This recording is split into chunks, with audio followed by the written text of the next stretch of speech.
ศูนย์หอดเลขเนี้ยเลขเก้าเนาะเพราะมันเป็นเลขศูนย์หอดเลขเก้าเพราะว่า10เมตรมี10หอด40เนาะโบราณถือไว้เด้อ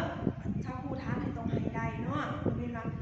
ชาวผู้ร้านบ่จ้าบ่ให้ว่านะโบราณเนาะชาวผู้สอนโบราณอยู่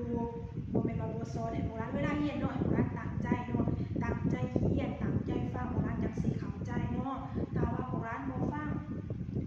บ่เรียนโบราณก็บ่ได้เนาะคันเนาะอยู่เฮือนเนาะอยู่โบราณเบิ่งเนาะเรียนแอบเขียนแอบเรียนแล้วก็แอบอ่านพร้อมเนาะเวลา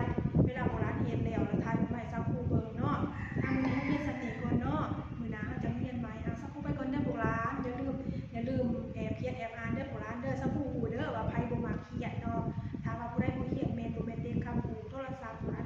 บ่ต้องเล่นหลายเนาะถ้าเล่นหลายโบราณน่ะสิเฮ็ดให้โบราณเป็นหยังเจ็บตาเนาะเจ็บตาเฮ็ดให้โบราณตาบอดได้เนาะเอาดินได้อยู่ประมาณ5 นาทีหรือ10